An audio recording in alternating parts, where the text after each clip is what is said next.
I'm Philip Campbell. I'm editor-in-chief at Springer Nature, and I'm delighted to be joined for our first In Conversation by Heidi Larson.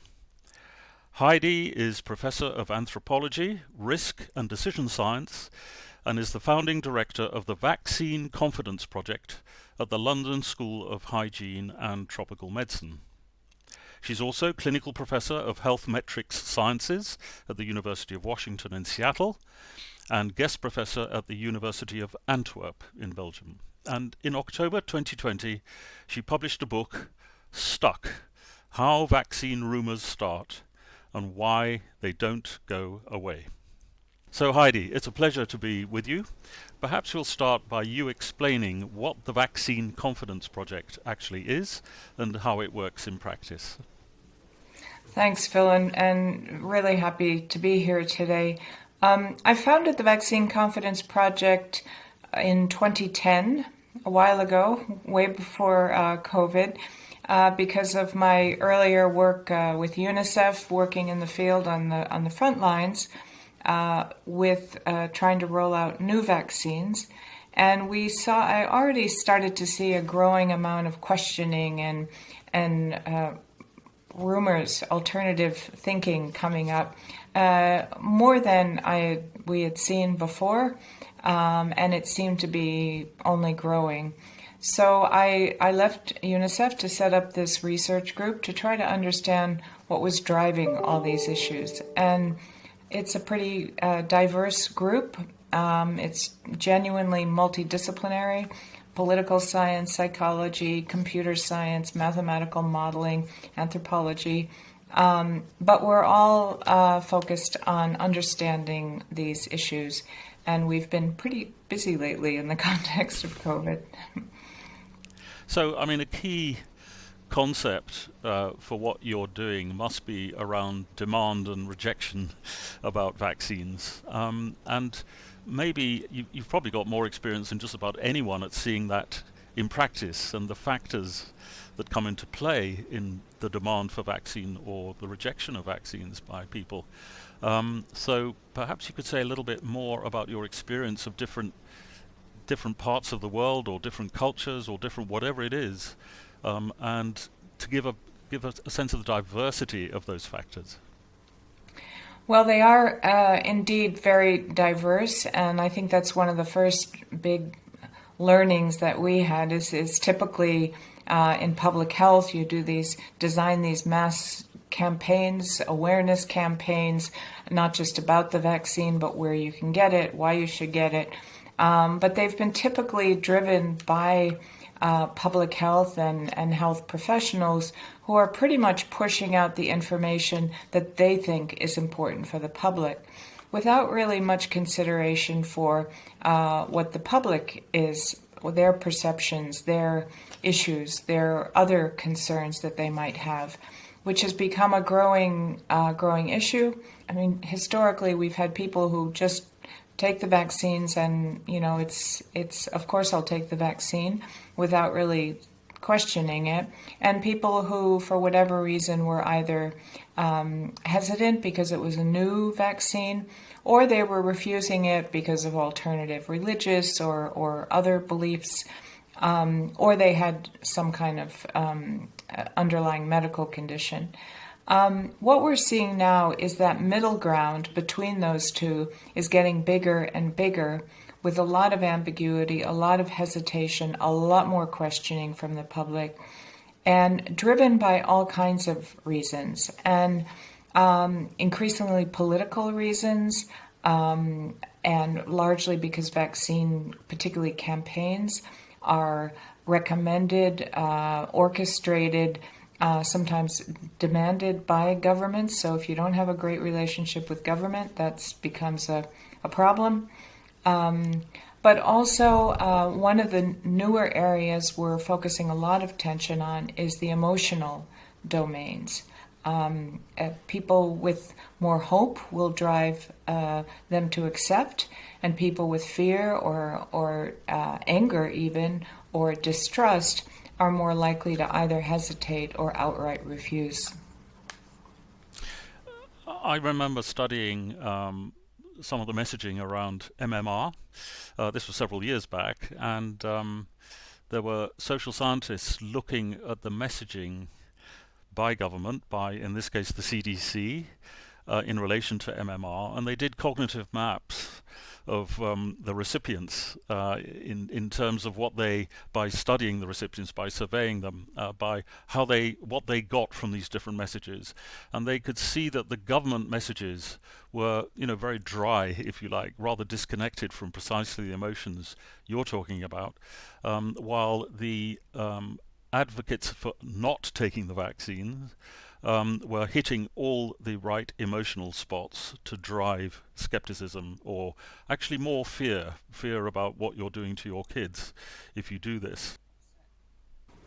I think another obvious issue around all of this is the source of the information. You said if you don't have a good relationship to government, but of course there can be other people. And actually, interestingly, I came across a code of conduct I wasn't aware of from the volcanologists. I think it's the American Association of Volcanologists, where the risks that you're dealing with are much, in a sense, less political or less prone to misrepresentation, because it's obvious that there is a risk, and yet still the people need to be told they need to get the hell out of that area in a way that they trust.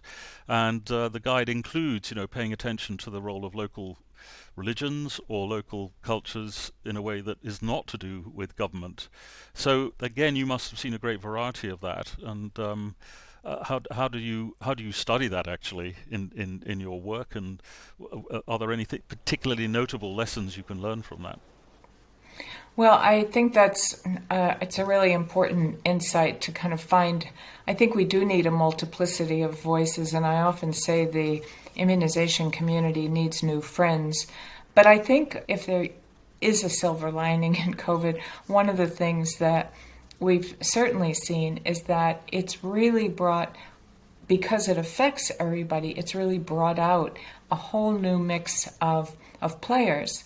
In East London, for instance, an unexpected partner in mobilizing vaccination were the Bangladeshi restaurant owners. They were getting vaccinated, doing selfies, and say, get vaccinated. In the U.S., we saw in some of the black communities, barbers and hairdressers became a real kind of gathering place, not just for haircuts, but just hanging out and catching up with the local stories. And it was a kind of a trust cocoon, as it were. And I think from a social science perspective, even before you have this kind of crisis, you kind of want to map where are these trusted cocoons, as it were. I call it cocoons, but and try to understand who inside that group really believes in the health intervention and might be frustrated by their colleagues, but kind of collaborate with them, because some of these communities just don't want to hear it from the top.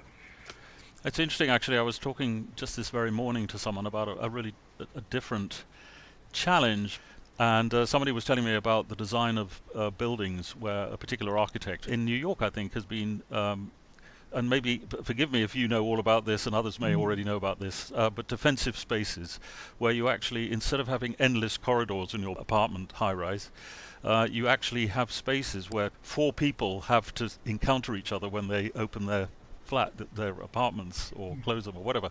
So you get to meet each other, and there is this little cluster of people. And the point was, this is architectural practice. It was actually trying to respond to exactly the sort of need you're talking about. So I guess it's not often that governments think like that, but or even town planners or whoever.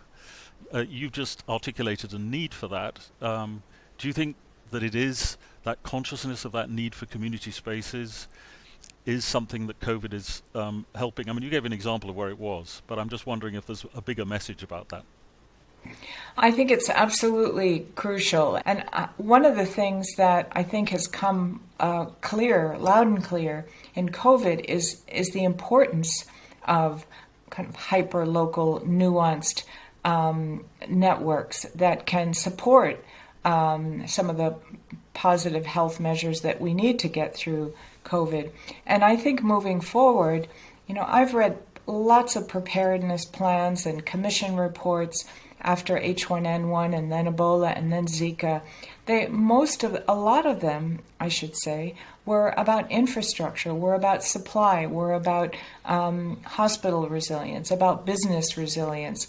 But there was very little that looked at community resilience and the reality that we are not just maybe likely to be cut off from the rest of the world or even have to stay local. It may be a flood, it may be a terrorist attack, it may be another pandemic, but we need to recreate a sense of community in the sense that if we have another crisis, who are the people that, we should train up or do some task sharing? Some of that happened instinctively, but not everywhere.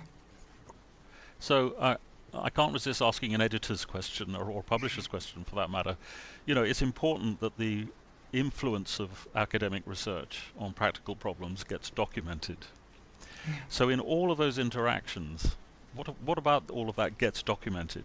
What about your influence in that sense does get visibility and can be seen by people who need to appreciate that value? Well, I have to confess at some point early in my kind of academic career, I realized when I came back to academia that if I were writing and publishing, as one has to do in academia, only in anthropological journals, that I'd probably have very little impact in the real world. So I opted more for journals that reach out beyond health, for one thing, and certainly beyond social science only. There's a bit more room. The publishing world, as we've talked about, sometimes doesn't help always encourage multidisciplinarity, but I think it's getting better, and I'm grateful to Nature and other journals for making more space for that. But I think in addition to what's in the scientific publications, it's also important to do lay-oriented, and it's one of the things that really drove me to write Stuck, because it's in what they call popular science, and anybody can read it with, from whatever field they're coming. I do want to come back to a big issue, which is mandates.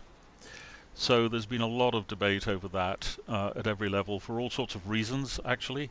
And I guess I want to get a sense from you of, given the variety of experiences you've seen as different issues in confidence have come up and different authorities have tried different degrees of reinforcement, if you like, or persuasion or insistence. Maybe I should just ask you, what do you think about mandates? Well, I'm not a big fan of mandates if you can get away with not having them.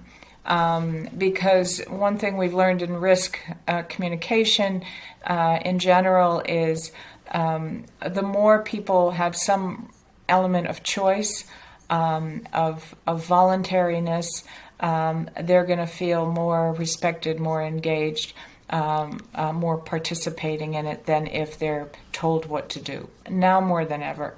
But on the other hand, having said that, I think there are situations where mandates, I think, are legitimate. In my UN work, I did a lot of work on human rights, particularly the rights of the child. And similarly, freedoms, you have your freedoms and a right to your freedoms to the extent that they do not harm others. And that's where I think we can draw the line. Because when people's actions and their freedoms are starting to not only risk people getting infected, but killing them, I think you can have a mandate. And I think that's particularly true in the context of healthcare settings, frontline workers, people who are not only putting themselves at risk, but putting others at risk. Social media, they've sort of been implicit, I think, in some of what we've just been talking about, but studying social media as such, and studying them as a researcher, I assume that's something you do as part of your work, and I'm intrigued to know how the role of the social media in relevance to your work has it changed over the last, let's say, 10 years or any period you choose, and whether there's anything anyone can do in the research community to have an influence on the dynamics of the relevant discussions affecting vaccine confidence. Well, when I first was recognizing this trend, it was before even social media opened their door. I think we forget sometimes that Facebook only opened in 2006. So when I founded the Confidence Project in 2010, actually our initial global monitoring and listening for people's concerns was really online news media monitoring. But certainly by 2015, it was much more ubiquitous, and we've increasingly in the last 5-6 years been doing a lot more with social media companies, but also listening to and watching conversations to the extent that we're not doing anything that's not public. It's also affected the science of how we study these dynamics, because I've been working a lot more with physicists and engineers lately, because doing social media right now is not just about looking for misinformation, but it's looking at group dynamics of crowd behavior, of swarms. So it may be a bit invidious to try and single out people, but I'm wondering in general if there are voices you think we should be listening to other than yourself, alongside yourself, in these topics, in thinking about how to tackle these questions. Well, I think that what I've learned partly from our multidisciplinary group and in where I've seen the small and important successes in COVID is we really need to throw the net wide and see where there's emerging talent, and not in the typical places we think of talent. As we got close, as we are close to the end of the polio eradication initiative, we still have a little ways to go, but it's the difficult part. One of the most valuable things that got called out by the independent monitoring board of the polio eradication program, they said, do you have the right people for the job? Do we have the right people for this last mile? And indeed, they were absolutely right to ask that question, because we were usually looking for frontline workers and health workers and people, on the ground and supervisors. And what we needed was some political scientists, some strategists who understood both local and global geopolitical situations, because that's what was our biggest challenge, was political insecurity. And that was quite a twist. So let's keep our eyes open for changes, and maybe we need different mix of people. Right. That's. I think I'm going to ask you a final question, actually. We've talked about what you think governments and other people, should try and avoid. But I guess, but partly based on your experience of communication, and this is researchers communicating, editors thinking about communication, whatever. When you're communicating in this field, the one that you deal with day by day, is there any message you would give to people doing that communicating about either what not to do or to be sure to do that they just don't do enough or they do too much? Well, when it comes to academic journals, I think there has to be far more attention to titles. Some of the titles are downright scary. And also what they say are sometimes a negative statement, when in fact the article is saying, actually, we fully have proven that that's not the case. But if you saw the title, it would make you think that COVID vaccines will sterilize people, when in fact the whole article is looking at why they don't. Because we have publics now, lay publics, who are constantly scanning the scientific journals, and they're picking and choosing. So I think what is really important is getting titles that remembering that a lot of people beyond that particular science community is going to be seeing it, and what are they going to take away from it, and also require, and I know some journals are doing this, like 3 takeaway messages that your grandmother or neighbor or whoever would understand, because these messages get out there. We need to help.